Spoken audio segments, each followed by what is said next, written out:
Bueno, luego nos queda por explicar por qué algunos niños que tienen fiebre muy alta, cuando están enfermos y tosen mucho, ¿no? Y hay mucha tos, acaba sucediendo una tos con emisión de sangre, ¿no? Hay una tos con esputo sanguinolento o hay hemorragia nasal, que es algo muy común también en los niños que tienen fiebre, ¿no? Que haya hemorragia nasal, o que tienen bronquitis con tos nerviosa o tos muy aguda o tos muy productiva, con mucho moco, se acaba produciendo, además del vómito, se acaba produciendo también un esputo sanguinolento, es decir, aparece sangre en los esputos o aparecen hemorragias nasales. ¿Por qué es eso? Pues muy sencillo. Eso es porque nosotros, voy a ampliar la fuente para que se vea mejor y más claro, ¿no? Nosotros tenemos los centros de control, como ya he explicado, ¿de acuerdo? Y entonces tenemos el hipotálamo por un sitio, ¿de acuerdo? Y ese hipotálamo que va a generar la respuesta térmica está conectado directamente a la tiroides, ¿de acuerdo? La tiroides, que está en el cuello y es la glándula que controla todo el metabolismo, juega un papel muy importante en el mecanismo de control de la fiebre. ¿Por qué? Pues porque como regula todo el metabolismo celular de todas las células del cuerpo, cuando el tronco encefálico genera una respuesta febril, la tiroides se tiene que poner a trabajar. Entonces, nosotros tenemos aquí, en el cuello, paralelo a la tiroides, tenemos las arterias carótidas que van al cerebro y tenemos las venas yugulares que van del cerebro hacia el pulmón y hacia el corazón. ¿De acuerdo? Esto genera una respuesta vascular a nivel del cuello y a nivel del cráneo, que es dependiente de la cantidad de presión que generamos cuando tosemos. Entonces, cuando se tose demasiado, se tensa mucho la musculatura de los esternocleidomastoideos, los esternioideos, ¿de acuerdo? Y los escalenos, que son toda la musculatura del cuello que soporta el complejo del diafragma ioideo y las cervicales, y esa presión que nosotros generamos lo que hace es generar una presión vascular excesiva que se acaba liberando por la nariz, y entonces hay una hemorragia nasal. ¿Por qué hay una hemorragia nasal? Porque si aumentamos mucho la presión sanguínea a nivel de las carótidas internas, es peligroso para el cerebro. Y como es peligroso para el cerebro, el cuerpo se defiende liberando sangre a través de la nariz. ¿Para qué? Pues para prevenir que el exceso de presión sanguínea de las arterias carótidas y las arterias cervicales acabe dañando al cerebro. Es como una válvula de escape en una olla express. Cuando estamos cocinando con una olla express, la olla express lo que hace es sacar vapor por la válvula de liberación, la válvula de control que se llama, para evitar que la olla explote por acumulación de presión. Es decir, es un regulador de la presión interna de la olla. Pues lo mismo que sucede con la olla express sucede en el cuerpo humano. Nosotros tenemos la carótida interna, ¿no? Una a cada lado, que van al cerebro, la carótida externa, que también van al cerebro, y luego las arterias cerebrovasculares, que se juntan en una zona llamada el polígono de Willis, que vamos a ver ahora. Vamos a verlo aquí, que me he olvidado de buscarlo antes. Polígono de Willis. Ahora lo van a ver ustedes. Bien, esto es el polígono de Willis del cerebro. ¿Sí? Vamos allá. Aquí se ve muy bien. Este es el polígono de Willis. ¿Sí? Aquí tenemos el polígono de Willis, ¿de acuerdo? Y todas estas son las arterias cerebrales que se forman o se juntan de la unión de las arterias cerebrovasculares. Aquí está mejor visto el polígono de Willis. Así. Vaya, no me dejan. Bueno, aquí se ve más o menos. Esto es el polígono de Willis, ¿de acuerdo? Carótida interna, cerebral medial, ¿de acuerdo? Aquí están las cerebrovasculares, digo, las arterias vertebrales, perdón.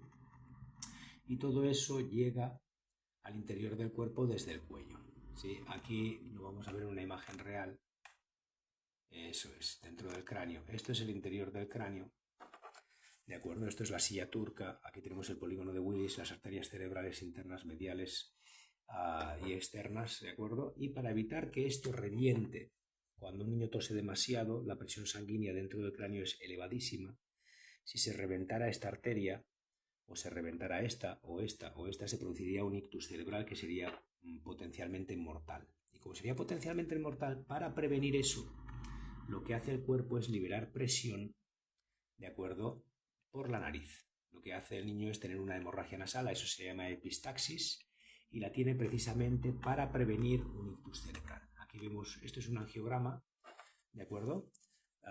Y aquí vemos el polígono de Willis, real, ¿no? con las arterias intracraneales reales, ¿de acuerdo? Las carótidas, las arterias vertebrales, ¿no? Y todo eso entra dentro del cráneo y se une en el interior del cráneo. Aquí está la nariz. ¿De acuerdo? Entonces, cuando aquí hay demasiada presión, el cuerpo, para evitar un ictus cerebral, lo que hace es generar un derrame sanguíneo por la nariz, una epistaxis. Eso es un mecanismo defensivo que protege al cerebro, no es peligroso. Los padres se suelen asustar muchísimo cuando los niños tienen fiebre y mucha tos y empiezan a sangrar por la nariz, se creen que el niño se está muriendo. El niño no se está muriendo, precisamente lo que el niño está haciendo es salvar su sistema nervioso central. Es un mecanismo defensivo, es un mecanismo de protección. Lo mismo sucede con la tos con esputos. Cuando hay una tos con esputos, ¿de acuerdo? Lo que sucede es que la tráquea se ha dañado de tanto toser. ¿De acuerdo? La tráquea se daña de tanto toser. Vamos a ver cómo es la tráquea. Aquí. Vamos a ver. Aquí está. Bueno, vamos a ver. Aquí tenemos la tráquea. Esto es una imagen real de la tráquea, ¿sí? Nosotros tenemos la tráquea, los bronquios, ¿de acuerdo? Y por aquí sale el aire y el moco que se generan en el pulmón cuando hay una bronquitis o una neumonía. Aquí tenemos el corazón, el callado de la aorta, ¿de acuerdo? Y de aquí, del callado de la aorta, salen las carótidas internas. Y aquí tenemos el esófago.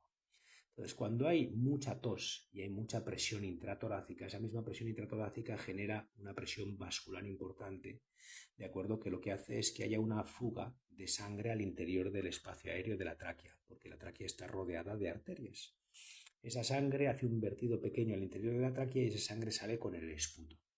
No es que el niño se esté muriendo, es que cuando hay mucha presión en la tráquea, la mucosa intratraqueal, la mucosa de la tráquea, se lesiona, tiene pequeños derrames internos, porque se rompen pequeños vasos sanguíneos, ¿de acuerdo? Y esa sangre sale con el moco. Eso tampoco significa que el niño se esté muriendo. Eso significa que la presión que el niño genera con la tos es muy elevada. Y del mismo modo que sucede ese sangrado dentro de la tráquea, lo que sucede también es que se producen edemas intercostales. Hay edemas intercostales en las costillas, ¿de acuerdo? Al niño le duele muchísimo cuando le tocas, ¿por qué? Pues porque tanta tos de forma tan continuada lo que hace es generar un edema en el cartílago costal y en los músculos intercostales. Ese edema intercostal genera muchísimo dolor. Los niños se asustan muchísimo, los padres también, y todo el mundo se cree que el niño se está muriendo. El niño no se está muriendo. El niño lo que está teniendo es una respuesta inmune muy alta y lo que hay que hacer es intentar reducir la tos. Es decir, el origen de todo esto es la tos. Entonces, no hace falta tratar la hemorragia nasal, no hace falta tratar la hemorragia traqueal, a no ser que sea una hemorragia real. Es decir, si el niño está sangrando profusamente es que hay un derrame interno, eso es otra cosa. Pero cuando hay esputo con sangre no hay un derrame. Cuando hay esputo con sangre lo que hay son pequeñas ulceraciones de la mucosa de la tráquea o pequeños vertidos o pequeñas roturas de capilares pequeños. Y eso no es peligroso. ¿De acuerdo? Entonces, cuando hay sangre en el esputo, ¿de acuerdo? Normalmente es por esta razón. Evidentemente hay que diferenciar de una tuberculosis. Si el niño tiene una tuberculosis, el esputo sanguinolento viene del pulmón, no viene de la tráquea, y ahí hay que tratar. ¿De acuerdo? Eso es diferente. Pero normalmente cuando un niño tiene mucha fiebre y tiene muchísima tos, aparecen hemorragias nasales y aparecen esputos con sangre, y no es porque el niño se esté muriendo y no es porque tenga tuberculosis.